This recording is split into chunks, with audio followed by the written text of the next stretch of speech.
Amba Amba Amba Amba. Good morning. Good morning.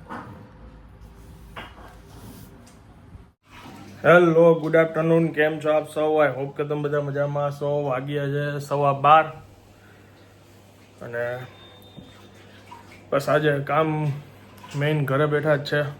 એડિટિંગનું જાજુ કામ છે અને લીંબુ પાણી પીવું છું અને બારે ચક્કર મારવાની છે ને બપોરે હમણાં જમીને 1:30-2 વાગે ક્લાયન્ટને મળવાનું છે. પછી આખો દિવસ કામ એડિટિંગનું.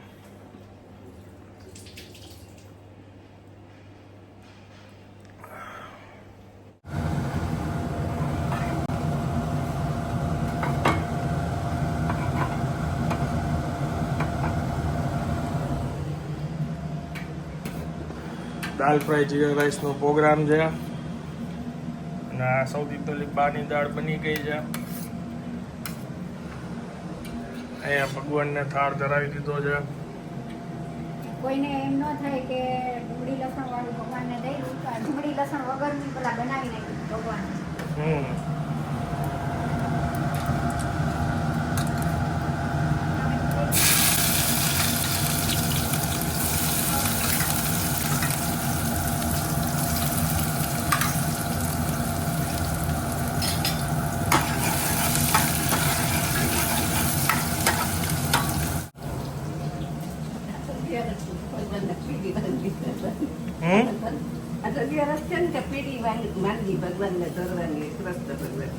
અચ્છા,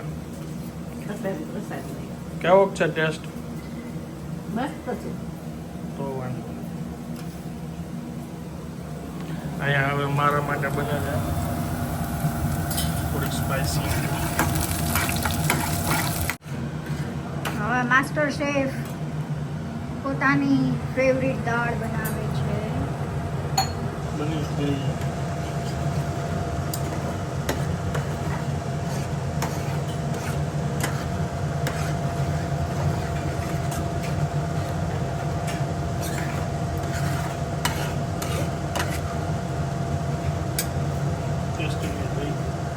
ટેસ્ટિંગ એ થઈ ગયું.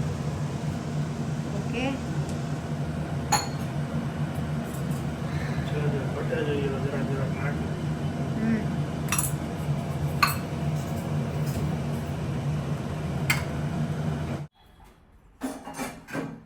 ચાલો, આપણું મેનુ તૈયાર છે.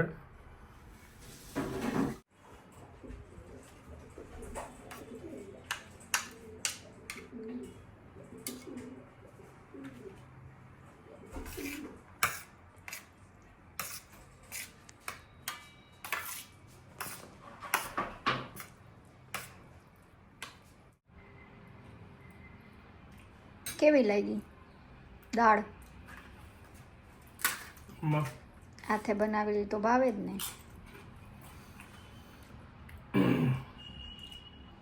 બા ગોઠવાઈ ગયા જમીને, જમ્યા બાદનો કમેન્ટ હતી ને, દાલ ફ્રાય વર્સિસ શું પૂછ્યું હતું એમ, નામ હતું ને પલક, એ ભાઈ છે, એમની કમેન્ટ પાછી આવી હતી કે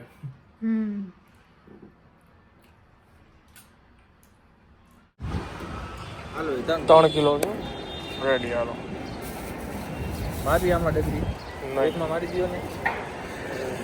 તમને ભરોસો છે ભાઈ, મારે થોડું કઈ એમાં બોલવાનું હોય ભાઈ, કરો હિસાબ. વાગ્યા છે સાંજના 6. ગેસ્ટ આવવાના છે તો બેન કે કંઈક ફ્રૂટનું નેચરલ જ્યુસ બનાવવાનું. ઓકે, ઘરે મહેમાન આવ્યા હતા, એ હજી જસ્ટ ગયા. અત્યારે વાગ્યા છે 8:15 અને બધાના વિચાર હાલે છે કે ખાવું શું, પ્લાનિંગ એ થાય છે. રવિવારના દિવસે પ્લાનિંગ ચાલે છે ખાવાનો. ભેળ ખાવી?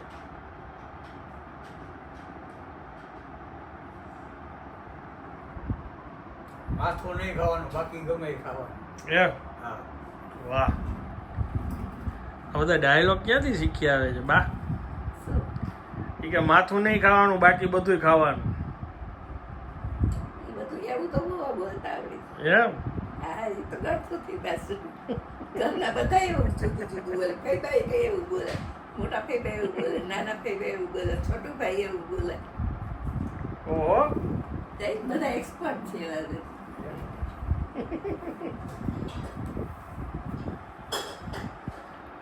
અને મોટા ભાઈ તો શું કરે, મને આ તાતા બેટી ઘરે ન હોય તો ફરવે નહીં ને.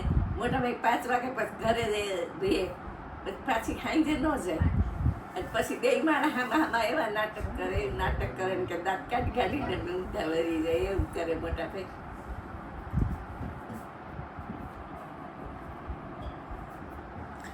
બટાટા બાફવાની તૈયારી થાય છે ભેળ માટે.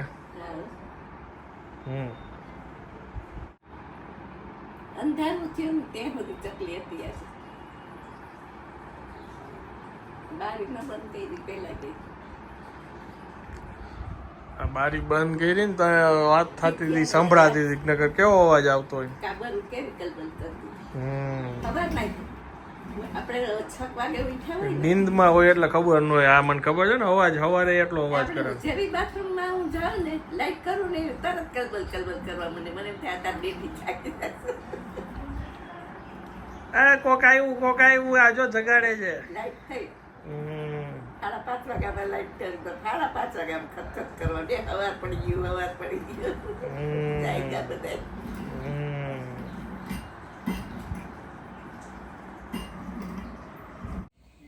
આંખમાં ટીપા નખાવ્યા. બાબુજીએ કીધું આમ કરવાનું બધે કરવાનું. મોઢું એટલે અંદર ટીપા બધા ગોળ ગોળ ફરી જાય. વેફર ફરારી ચેવડો ને ઘણું નાખ્યું લાગે છે આમાં તો. ટમેટા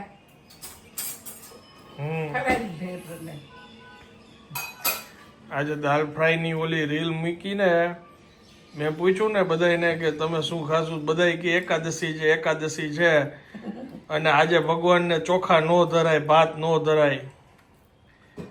આવી કેટલી કમેન્ટ આવી. ઓહો, બહુ મોટી ભૂલ થઈ ગઈ છે આજે. જાણતા આપણાથી થઈ જાય. બીજું શું, આપણે જાણતા તો ન હોય. ભાગવતમાં કે પુરાણમાં કે ન્યા કે લખ્યું નથી કે ચોખા નહીં ખાવાના 11ના દિવસે. ફરાળમાં ખાસ કરીને સાબુદાણા વડા ખાવા, ચેવડો ખાવો, આવું ક્યાંય કઈ ઉલ્લેખ જ નથી શું ખાવું ને શું નહીં. ફળ હાર હતું.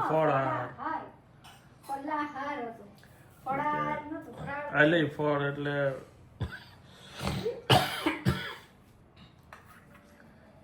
જેટલું માનું એટલું ઊંડું છે આમાં. કેટલા આટલી પેલા આવી કઈ શોધ નહોતી થઈ એટલે અમે તો જેમ રહી છીએ એમ જ રહી છીએ પેલે.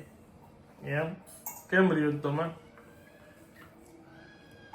ચોખા ન ખવાય, ખીચડી ન ખવાય, ભાત ન ખવાય, ધરાય નહીં.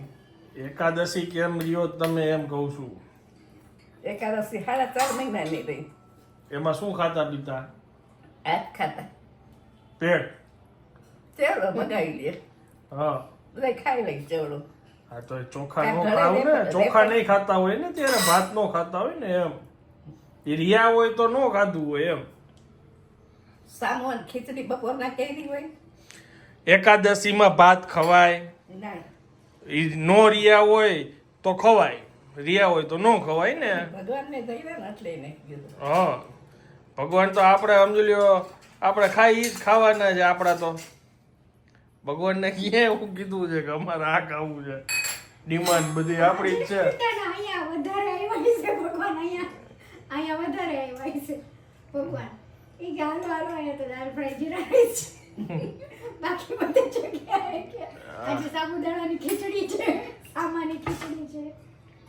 એટલે આજે ભગવાન અહીંયા વધારે પ્રેઝન્ટ હશે. જીભ જમી ધરી એવું જ હોય. સદબુદ્ધિ આપે આપણને ભગવાન.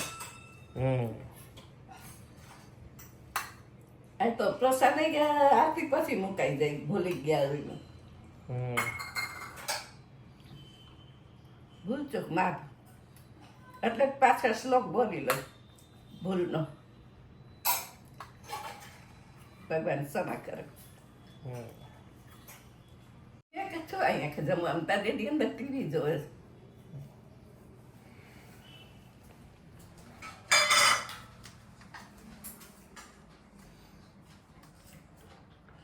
ક્યાં મૂક્યો તો બાટકો?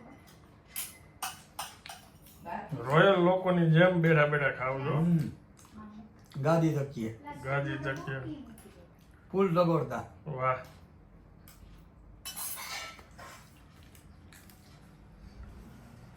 આમ ટેકો દઈને ખાઈ બેઠા બેઠા